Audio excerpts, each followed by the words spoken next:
Ever tried buying microgreens at the grocery store and felt your jaw drop at the price? $4 or $5 for a tiny little plastic container that barely covers a single salad. Meanwhile, you could grow an entire tray of those same greens at home for a fraction of the cost, harvest them at peak freshness, and have enough to last you a week or more. In this video, I'm going to walk you through the complete process of growing microgreens from start to finish, covering everything from setting up your trays and sowing your seeds all the way through harvesting and storing your crop. Plus, stick around to the end where I will show you my favorite way to use pea shoots in a quick skillet preparation that takes these little greens to a whole new level. Let us get started. Microgreens are one of the most rewarding things you can grow at home. And here's the beautiful part. You do not need a big garden. You do not need a lot of sunlight. You do not even need to go outside. I started growing these years ago when I had almost no growing space at all, and I have been hooked ever since. Whether you have a sprawling backyard or you are growing on a kitchen counter in an apartment, microgreens work. Once you understand a few key concepts and follow the right steps, you will be harvesting your own fresh greens in as little as 8 to 12 days. So let us start by understanding exactly what we are working with here. Now, before we get into the actual growing process, I want to clear up a few questions that I hear all the time, because these tend to trip people up right at the beginning. The first question is whether microgreen seeds are different from regular seeds. And the answer is no. These are the exact same seeds you would plant if you were growing the full-sized vegetable. Broccoli microgreen seeds are just broccoli seeds. Sunflower microgreen seeds are just sunflower seeds. The difference is not the seed itself, but how we plant them and when we harvest them. When you grow microgreens, you are planting seeds much more densely than you normally would, sometimes hundreds or even thousands in a single tray. And instead of letting them grow to maturity over weeks or months, you are harvesting them very early in their life cycle. For something like broccoli, that might be 8 to 11 days. For basil, which is one of the slower ones, you are still only looking at around 25 days. Compare that to growing basil to full maturity, which could take an entire summer season. The second question I get asked constantly is where to buy seeds. And this is important, because if you try to grow microgreens using those little seed packets from the garden center, you are going to spend a small fortune. Those packets might contain enough seeds for a regular garden row, but when you are covering an entire tray with seeds planted shoulder to shoulder, you need bulk quantities. I like to buy from places like True Leaf Market or Everwild Farms, anywhere. You can purchase seeds by the ounce or by the pound. To give you an idea of the difference, a basic salad mix might run you around $8 per pound when you buy in bulk. That single pound will give you enough seeds for 16 trays or more, which is easily a month of fresh greens for most families. Compare that to buying those same microgreens at the grocery store, and you can see why growing your own makes so much sense. The third question that comes up a lot is whether the soil or seeds need to be organic. And honestly, this is a much bigger question than just microgreens. The organic versus conventional debate is hotly contested, and I am not going to settle it here. What I will say is this: when you grow your own microgreens, you know exactly what went into them. You know the soil you used. You know that you did not spray anything on them. You control the entire process from start to finish. I have grown microgreens in standard potting mix, and I have grown them hydroponically on coconut coir mats, which technically would not qualify for organic certification. But in my mind, knowing exactly how that plant grew and what it was exposed to matters more to me than any label. So I would encourage you to think about it that way rather than getting too hung up on certifications. If organic matters to you and you can find organic seeds and soil, go for it. But do not let that stop you from getting started if you cannot. All right. Let us talk about setting up your growing medium, because this is where a lot of first-time growers make mistakes that cause problems down the road. I use a very standard fine-grained potting mix for my microgreens. You can also grow them hydroponically on coconut coir mats if you prefer, but for most home growers, a good potting mix is the easiest way to get started. The key thing you want in your soil is a fine texture. You do not want a lot of large particles like wood chips or bark. The reason is simple. When you are planting thousands of tiny seeds on the surface of your soil, those seeds need to make good contact with the growing medium. Large particles create gaps and air pockets that make it harder for roots to establish evenly. And what you want with microgreens is nice, uniform growth across the entire tray. So, avoid anything labeled as garden soil, and be careful with potting mixes that contain a lot of Shunite wood products. Look for something fine-grained that feels almost fluffy when you work it in your hands. Now here's a technique that made a huge difference for me when I first started, and it has to do with how you water your trays. Instead of filling my tray with dry soil and then watering from the top, I do what is called bottom watering. I start by putting about 2 cups of water into my empty tray first, and then I add my dry soil mix on top of that. What happens is the water wicks upward through the soil from the bottom. This does 2 important things. First, it gets moisture distributed evenly throughout the entire soil profile. Second, and this is the big one, it dramatically reduces your chances of mold and fungal problems. And in my experience, mold is probably the single biggest killer of new microgreen growers' trays. You get this spidery white fuzz growing across the surface, and once it takes hold, it can ruin an entire batch. Top watering, where you pour or spray water down onto the surface, tends to keep the top layer too wet for too long, which is exactly what mold loves. Bottom watering keeps that surface drier while still providing plenty of moisture where the roots actually need it. So put your water in first, add your soil on top, and you will avoid a lot of headaches. When you fill your tray, you do not want to go all the way to the rim. Leave about 1/4 inch to 1/2 inch of space below the top edge. This little detail matters more than you might think, and it has to do with harvesting. When your microgreens are ready to cut, you want to be able to come through with scissors or shears and clip them cleanly without dragging through dirt or pulling up roots. If your soil is mounded right up to the edge of the tray, you end up with a messy harvest that needs washing. But if you recess the soil just a bit, you can cut cleanly above the soil line and your greens come out pristine. I almost never wash my microgreens because I know exactly how I grew them and I harvest them clean. That saves time and also means they store better because excess moisture is what causes greens to break down in the refrigerator. Once your soil is in the tray, smooth it out so you have a nice flat surface.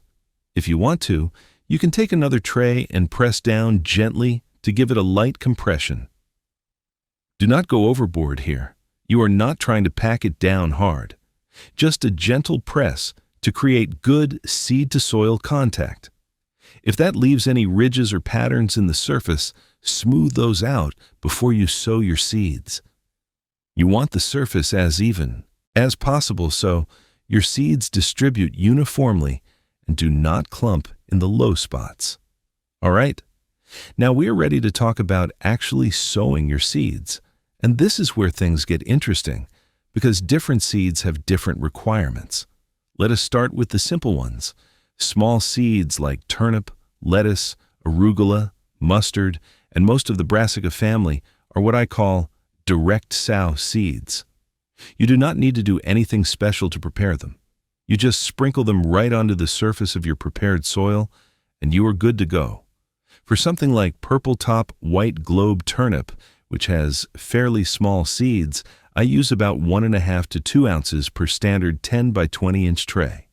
The technique for sowing is simple but worth doing carefully. I like to start from one corner and work my way across the tray, sprinkling seeds as evenly as I can. You do not need to be obsessively precise about this, but you do want to avoid large clumps or bare patches. The corners tend to get missed because you are afraid of spilling seeds over the edge, so make a point to come back and fill those in. Take your time, use all the seeds you measured out, and aim for even coverage across the whole surface. Once your seeds are sown, give the surface a light mist with a spray bottle. You're not trying to soak them, just get them slightly damp to help trigger the germination process and to help the seeds adhere to the soil surface. When those little roots start emerging, you want them to grab onto the soil right away, rather than growing in weird directions because the seed was sitting loose on top. Now, larger seeds are a different story, and this is where soaking comes into play. Seeds like sunflowers, peas, wheatgrass, and nasturtiums have harder seed coats that benefit from being soaked in water before you plant them. If you just sprinkle these onto dry soil the way you would with lettuce or turnip seeds, you are going to get spotty, uneven germination. Some seeds will sprout. Others will just sit there, and you will end up with a patchy tray that never really fills in properly. The soaking process is straightforward. You measure out your seeds, put them in a bowl or jar, cover them with water, and let them sit. Different seeds need different soaking times.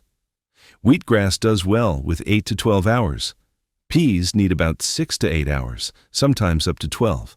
Sunflowers and nasturtiums do fine with about 4 hours. And here's an important point. You do not want to soak them too long. If you leave seeds sitting in water for too long, they can actually start to rot and drown. The goal is just to soften that outer seed coat enough to jumpstart germination, not to waterlog them completely. For sunflowers specifically, you want to use black oil sunflower seeds, not the striped snacking kind. Black oil sunflowers have thinner shells and are much better suited for microgreen production. You will use about 8 ounces per tray, and colder water tends to work better for soaking these. Peas are one of my favorite microgreens to grow. Pea shoots are incredibly delicious, highly nutritious, and if you were to sell them at a farmer's market, they command a premium price. I use about 8 ounces of done peas per tray, soaked for 6 to 8 hours before planting. When you pull them out of the soaking water, you will notice they have swelled up considerably. That is exactly what you want to see. After your seeds have finished soaking, drain off the water and sow them onto your prepared tray, just like you would with the small seeds. The same principles apply. Even distribution, no big clumps, make sure you get the corners. The only difference is that soaked seeds are wet and a bit sticky, so they behave a little differently when you are spreading them around. Just take your time and get them distributed as evenly as you can. Now, we enter what I call the blackout phase, and this is where the magic starts happening. Think about it this way. In nature, when you plant a seed, you bury it under the soil. It germinates in darkness, pushes up through the earth, and only sees light once it breaks the surface. We are mimicking that same process, but since we sowed our seeds right on top of the soil instead of burying them, we need to create that darkness artificially. What I do is take another tray and place it directly on top of my seeded tray, upside down like a lid. This does two things.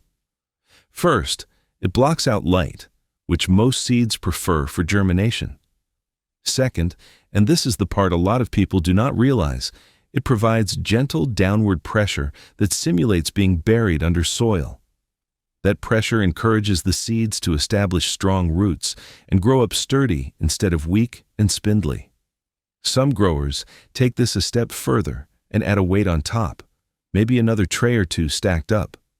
I have friends who grow microgreens commercially at large scale, and they swear by this technique. The added weight forces those seedlings to work a little harder to push up, and they end up stronger and healthier because of it. You do not need to go crazy with heavy weights, just a little extra pressure helps. During this blackout period, you do not need to do much. The seeds are doing their thing underground, so to speak. I will usually check on my trays once a day, just to make sure nothing looks off, but really, it is a waiting game at this point. For most seeds, you are looking at about 3 to 4 days before you start seeing significant germination. Slower germinators like chives or nasturtiums might take longer. When you peek under the cover, here is what you will see. The seeds will have sprouted and started pushing upward. The growth will look yellow or pale, almost sickly. Do not panic. This is completely normal and expected. Those seedlings are yellow because they have not been exposed to light yet, so they have not started producing chlorophyll. As soon as we introduce light in the next phase, they will green up rapidly. So if you lift your tray and see yellow seedlings, that is exactly what should be happening. You will also notice the tray starting to lift on its own as the seedlings push up against it. That is your signal that germination is well underway, and it is almost time to move to the next phase. By the way, if you are finding this helpful so far, take a second to subscribe so you do not miss future videos. All right, let us keep going. Once your seeds have germinated and those pale little seedlings are pushing up against the cover, it is time to introduce light. This is honestly my favorite part of growing microgreens. There is something almost magical about watching those yellow seedlings transform into vibrant green plants over the course of just a day or two. You have a few different options when it comes to lighting. If you have a sunny windowsill or you want to grow your trays outdoors, natural sunlight works perfectly fine. But I find it easier to grow under artificial lights because you get complete control over the environment. You are not dependent on weather or the angle of the sun, or whether your windows face the right direction. For artificial lighting, I prefer LEDs, but fluorescent shop lights work great too. T5 fluorescents have been a staple in microgreen growing for years, and they are relatively inexpensive.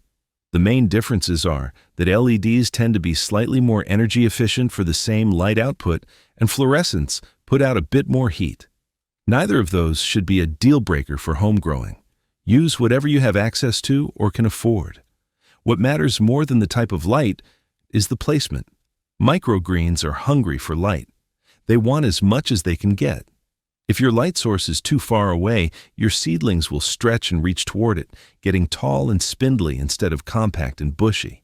This stretching is called etiolation, and it results in weaker plants that tend to fall over and do not taste as good. You want your microgreens to stay relatively short and stocky with thick stems and well-developed leaves. The solution is to get your lights as close to the top of your trays as you can without actually burning the plants. For most LED or fluorescent setups, that means positioning the light just a few inches above the canopy. As your microgreens grow taller, you can raise the light to maintain that same close distance. If you notice your seedlings starting to lean dramatically in one direction, that is a sign that your light is not centered properly or one side of the tray is getting more light than the other. You can rotate your trays periodically to even things out. As for timing, I run my lights for about 17 hours a day, turning them on around 7 in the morning and off around midnight.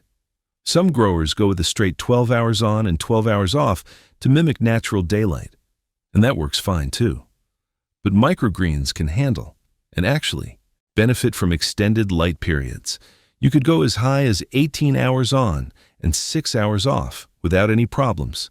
The more light they get, the faster they grow and the more robust they become. Just watch your plants and make sure they are not showing signs of stress from too much light, which would look like bleaching or burning on the leaf edges. Now let us talk about what you need to do on a daily basis once your microgreens are under lights and actively growing. The main thing you are monitoring at this stage is water. Remember, you have got potentially thousands of seedlings packed into a small tray, and all of those roots are drawing moisture out of a limited amount of soil.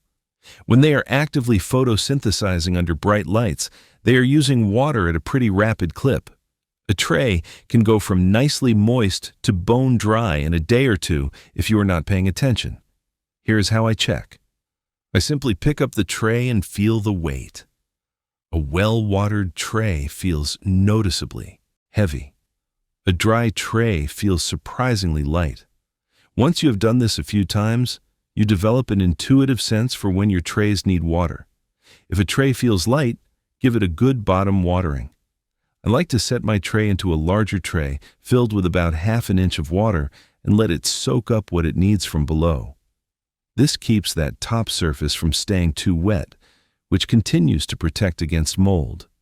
The other thing you are watching for is mold. Even with good bottom watering technique, sometimes mold finds a way.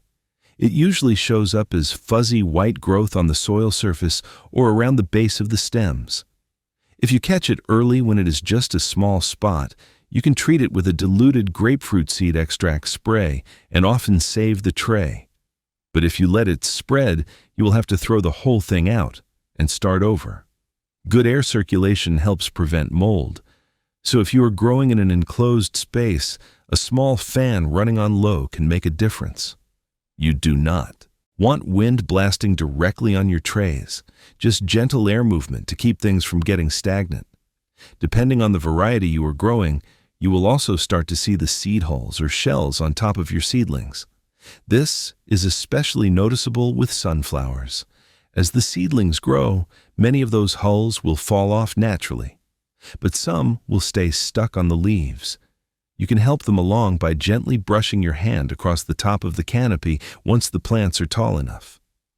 The hulls will drop off, and your microgreens will look much cleaner. This also helps with harvesting later because you will have fewer hulls mixed in with your greens. Let me walk you through what to expect day by day so you have a sense of the timeline. On day 1 after introducing light, you will see a dramatic transformation. Those pale yellow seedlings will start turning green within hours. It happens fast enough that you can almost watch it happen in real time. The seedlings will also start growing more vigorously now that they can photosynthesize. By day 2 or 3 under lights, most fast-growing varieties like turnips, lettuce mixes, and wheatgrass will have doubled in height. The color will be a deep, healthy green. Slower growers like sunflowers and nasturtiums will be coming along, but not quite as dramatically. By day 5 or 6, many of your trays will be approaching harvest size. Fast growers might already be ready. You are looking for seedlings that are about 2 to 4 inches tall with well-developed seed leaves or cotyledons. Some varieties will also be showing their first true leaves, which is the next set of leaves that emerge after the initial seed leaves. By day 7 to 10, pretty much everything except the slowest growers should be ready to harvest. Chives are the exception. They can take 2 weeks or more and are worth the wait if you enjoy that mild onion flavor. One thing I want to mention is that not every tray comes out perfect. Sometimes you get a batch where germination is spotty or one section grows better than another. Maybe the seeds clumped a little during sowing, or maybe part of the tray did not get quite enough water. That is normal. I have had trays where the sunflowers just did not perform the way I wanted. Some sections died back, others grew shorter than expected. It happens. The good news is that even an imperfect tray is still completely edible and nutritious. You just might not get quite as much yield as you hoped. Learn from it, adjust your technique next time, and keep going. I have also had trays where I let things grow a little too long. When microgreens get too tall, they start to fall over under their own weight, especially the leafier varieties like turnips and lettuce mixes. It makes harvesting messier, and the stems can start to get a bit tough.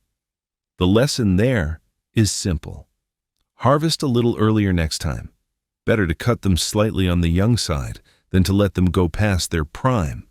Now let us talk about some of the common problems you might run into and how to solve them, because knowing how to troubleshoot will save you a lot of frustration.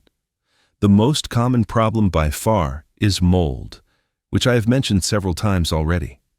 Mold shows up as fuzzy white or gray growth, usually on the soil surface or clinging to the base of your stems. It thrives in wet, stagnant conditions with poor air circulation. If you see it, act fast. Remove any visibly affected areas if the growth is localized. You can spray the affected spots with diluted grapefruit seed extract, which acts as a natural fungicide. Improve your air circulation by adding a small fan, and most importantly, cut back on your watering and make sure you are bottom watering rather than top watering. If the mold has spread across most of the tray, it is better to cut your losses, throw it out, and start fresh. Prevention is really the key here. Bottom water from the start, do not overwater, and keep air moving. So, second common problem is poor or uneven germination. You sow your seeds, and a few days later, some areas are sprouting beautifully, while others have barely started or have not germinated at all. This usually comes down to one of a few causes. Your seeds might be old and have lost viability. Seed quality matters, so buy from reputable sources and do not hang on to seeds for years and years. Another cause is uneven moisture. If some parts of your soil were drier than others when you sowed, the seeds in those dry spots will struggle. This goes back to the importance of properly preparing your growing medium before you sow. Finally, uneven seed distribution can cause this. If you accidentally created clumps in some areas and bare patches in others, the clumped areas might actually choke each other out while the bare areas look thin. The third problem is leggy, stretch growth, where your seedlings are tall and spindly instead of compact and sturdy.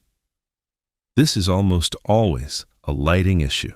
Your light source is either too far away, not bright enough, or not on for enough hours per day.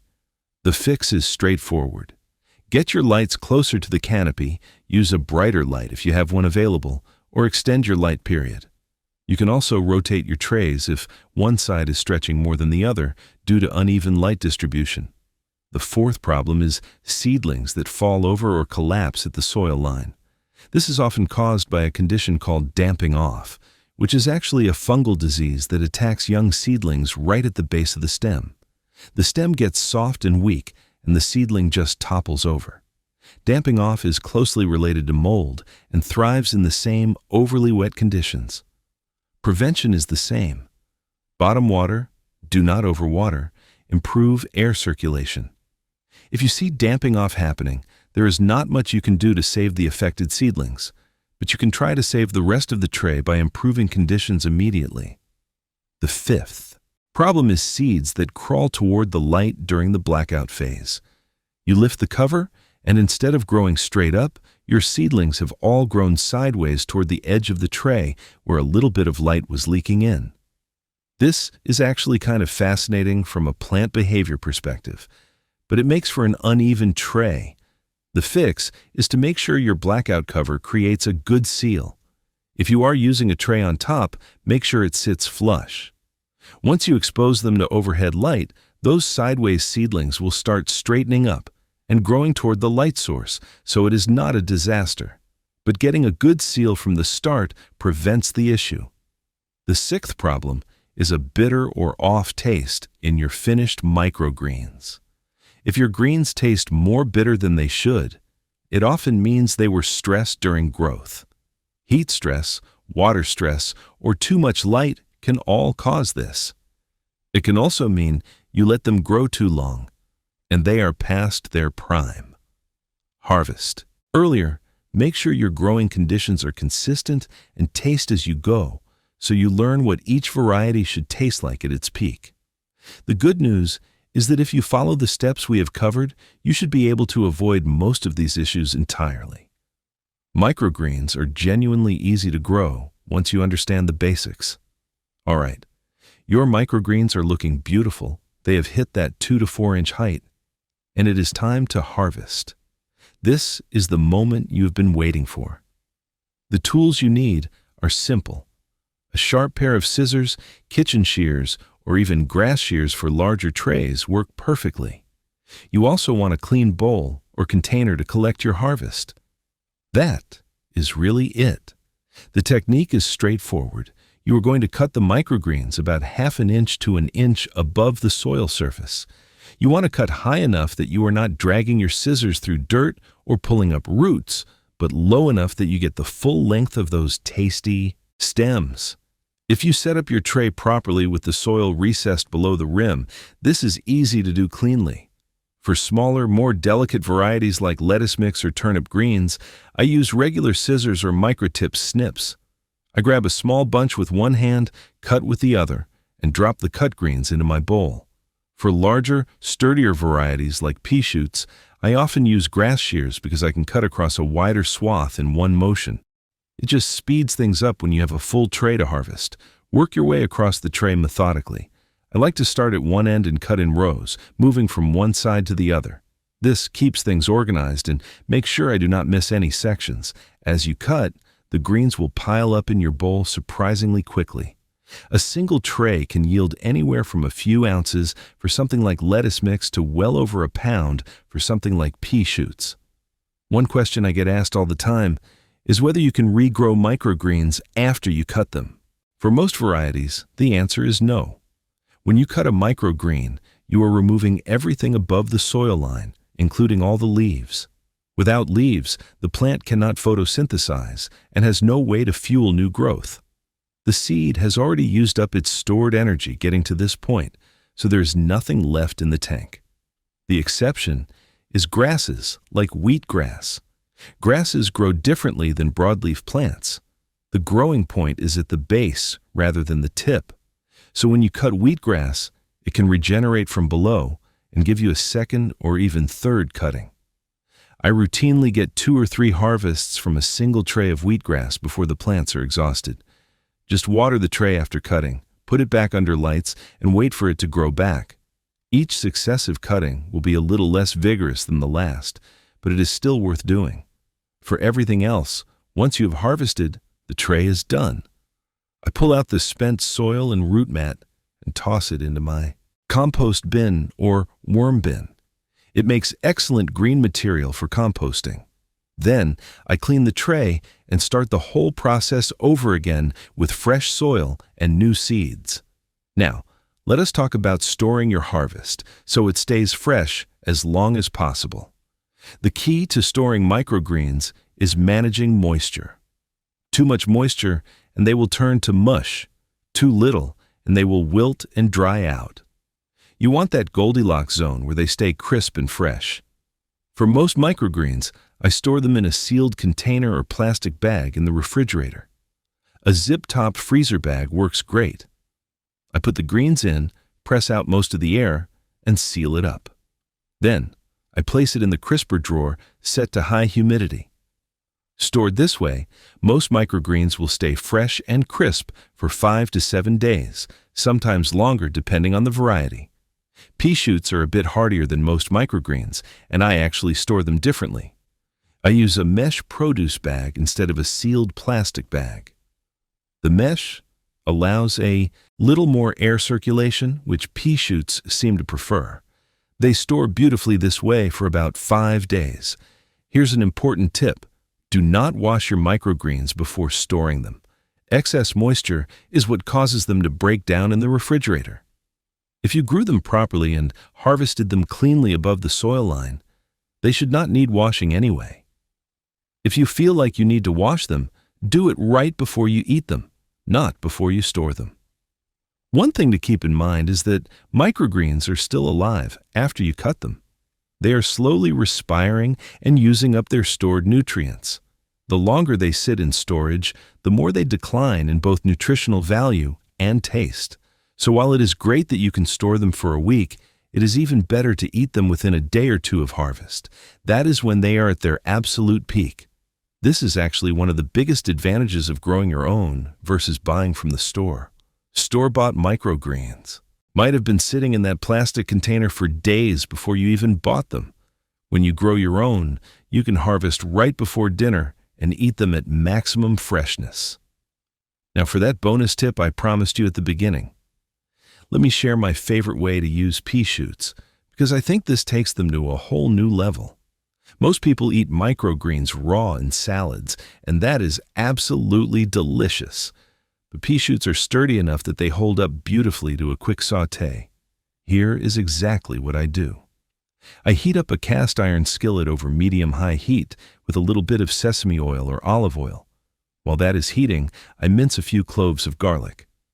Once the oil is shimmering, I toss in the garlic and let it sizzle for about 15 seconds, just until it gets fragrant. Then, I add a big handful of pea shoots and toss them around in the pan. They will wilt down quickly, just like spinach does. After about 30 to 45 seconds of tossing, I hit them with a splash of soy sauce and maybe a little squeeze of lime juice. One more toss to coat everything, and they are done. The whole process takes maybe 90 seconds from start to finish.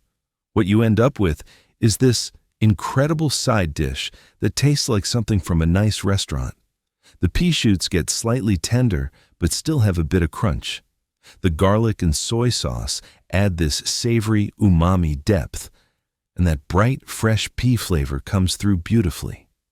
I make this at least once a week when I have pea shoots ready to harvest. It goes great alongside rice, noodles, grilled meat, fish, really anything. And here's one more idea if you grow a lot of microgreens. You can actually freeze them for use in smoothies. This works especially well with something like wheatgrass. Just portion out your fresh-cut greens into ice cube trays, add a little bit of water, and freeze them solid. Pop the cubes out and store them in a freezer bag. When you make a smoothie, toss in a couple of cubes. For a concentrated nutrition boost, the freezing does affect the texture, so you would not want to use them in a salad after thawing, but for smoothies, it works perfectly. So that is everything you need to know about growing microgreens from start to finish. We covered setting up your trays, preparing your soil, sowing seeds both small and large, the blackout germination phase, introducing light, daily care and monitoring, troubleshooting common problems, harvesting and storage. If you found this helpful, make sure to subscribe and hit the bell icon so you do not miss future gardening videos. And if you have any questions or want to share your own tips for growing microgreens, drop them in the comments below. I would love to hear how your microgreen adventures go. Thanks for watching, and I will see you in the next one.